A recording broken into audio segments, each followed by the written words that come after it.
خاوندا مونږ اکثر مونږ اگر که غریبانان یو، مونږ اگر که فقیران یو، مونږ اگر که خیرماران یو، مونږ اگر که مسکینان یو، لیکن خاوندا زما د طرف نه جمله وره قسم درته د خدای په ذات باندې خورم که چرې الله د طلاق اجازه ښځو له ورکړې وه، خاونده زما دې د خدای په ذات قسمي چې په دا جمله باندې ما تعالی طلاق درکړی و زما صحابي دلته جماعت ته فرض له راځي او مونځ نه کوي، ډایرکټ سنت نه کوي، ډایرکټ کور ته رواني. نبی علیه الصلاة والسلام مبارک صحابي طلب کو کینو تپوس ته کوي وایا صحابي ستا باره کې شکایت راغلی دی چې فرض جماعت کې کوي سنتو نه کور ته خلاصي، وایا څه مسله ده؟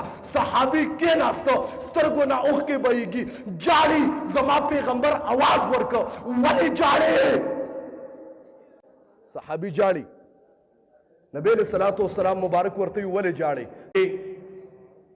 شکایت او شستا باره کې شکایت راغلی دی چې صحابي دې مونځ نه کوي یو کور ته خلاصي.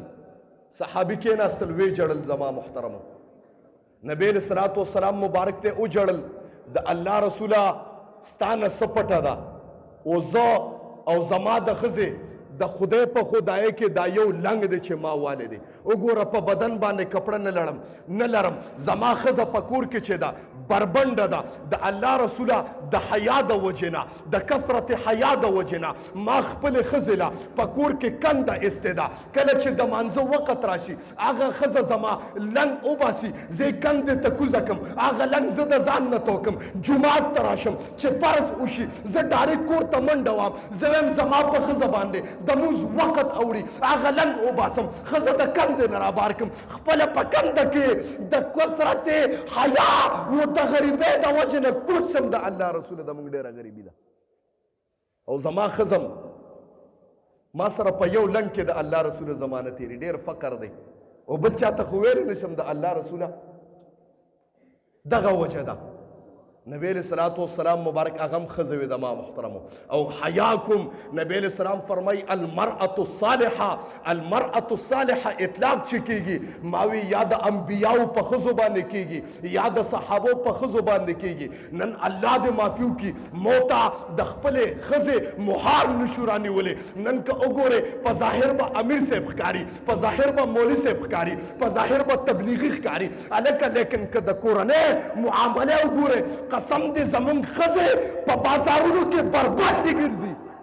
الله دې معافي وکړي، خفه کېږم په دې خبره باندې. و د صحابو زندگی وګوره، په خپل کور کې خپلې ښځې له کنده ایستې ده د ما محترم. د الله رسوله دغه وجه ده نو وایي نبی علیہ الصلوۃ والسلام مبارک سترګو نه نبوت والا اوښکې وبهېدې او جواب کې صحابو ته اعلان وکړه او صحابو دله یو اوښ د مال نه ډک کې وولې ورکې.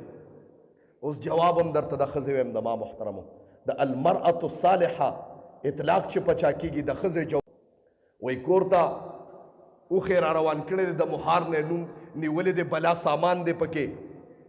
کور ته چې اوښ را دن نه شو ښځه حیرانه د کنده کې ناسته ده، را بار کېدې خو ځکه نشتي چې بربنډه ده، وجود باندې لباس نه لري، د کثرت حیا د وجې نه په کور کې په کنده کې ناسته ده د ما محترمو.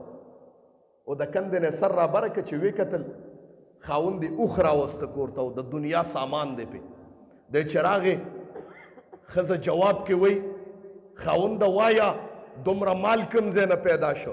خاوند جواب کې وایي ښځې ما پیغمبر زما پیغمبر آقای نامدار محمد مصطفیٰ صلی اللہ علیہ وسلم مبارک مانا تپوس کو وایا فرض جماعت کے سنت لکور تخلاصے سم مسئلہ دا ما نشو پٹولے ما پیغمبر تخپل راس کارک خزن طرف نہ جواب راگے خاوندا مونگ اکثر مونگ اگر که غریبانان یو مونگ اگر که فقیران یو مونگ اگر که خیرماران یو مونگ اگر که مسکنان یو لیکن خاوندا زمات طرف نہ جملہ ہو قسم دتا دا خدای پا ذات پر نخورم کہ چرے اللہ دا طلاق اجازہ خزن ورکڑے وا خاوند زمات دا خدای پا ذات قسمی چھ پا دا جملہ باندے ماتا لے طلاق در کڑے ہو دا ماما چھ تا خپل راز غیر اللہ تا والاخکارک اگرچہ پیغمبر ہو دا ماما محترمو دومره حیا و په هغې کې او دومره په هغې کې دینداري او نیکوکاري و زما محترمو. نن ته د خپل کور معلومات وکړه. اکثر مونږ دا خبرې د خطیبانو نه به اورې، مولیانو نه به یې د ښځو متعلق چې خبره راشي، ښځه وایي یو واده له، یو ښادۍ له، یو غم له چې په یو جوړه کې لاړه شم دوباره هغې کې نظم. ولې یاره چې خلکو لیدلی ما. دا د موسته جمله ده د ښځو زما محترمو. زمونږ د ښځو دا جمله ده مونږ ته. نو خبره دې پورې کوم زما محترمو چې کله ښځم صالحی تا انتخاب د دیندارۍ کړی دی په ښځه کې زما محترمو، بیا الله تبارک وتعالی اولادم ورکوي. سلام علیکہ یا حبیب، سلام علیکہ، صلوات اللہ علیکہ.